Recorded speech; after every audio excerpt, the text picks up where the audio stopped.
Hey, I just wanted to share something from my Bible study today. I'm going to do something I rarely do, which is just read to you. So I'm going to ask you to bear with me while I do this. This is 2 Samuel chapter 12, verses 15 on. It says, "And Nathan departed unto his house, and the Lord struck the child that Uriah's wife bore unto David, and it was very sick. David therefore besought God for the child, and David fasted and went in and laid upon the earth. The elders of his house arose and went to him to raise him up from the earth, but he would not, and did not eat bread with them.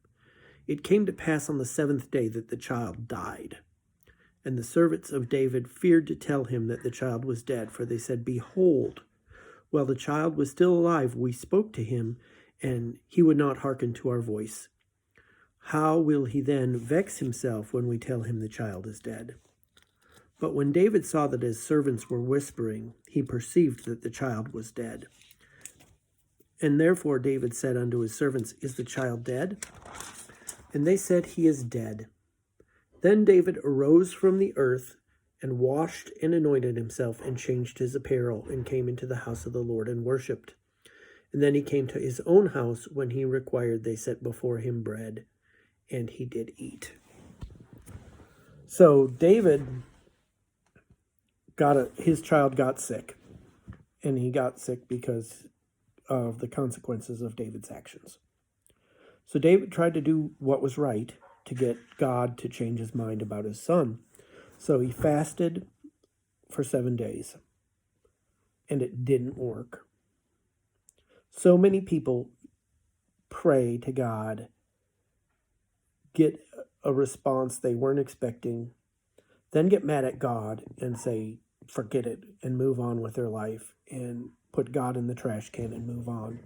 And then can't figure out why nothing good happens to them, and their prayers don't get answered, and their life gets stuck in a trap.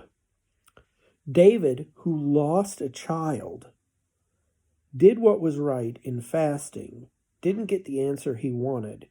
He then did what was right and did the next right thing. He got dressed, he cleaned himself up, and he had dinner.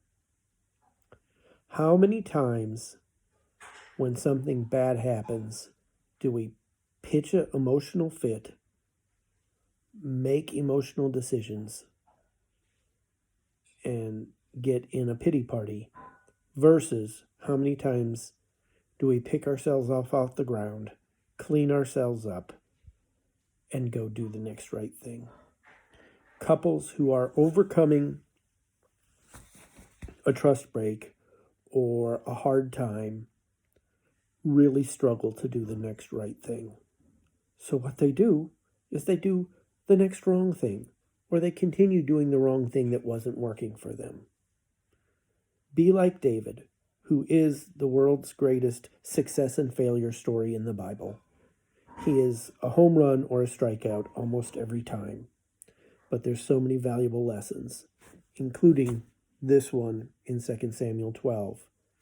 Pick yourself up off the ground, clean yourself up, take a shower, have a good meal, and do the next right thing.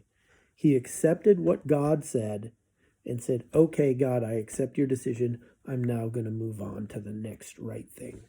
Thanks.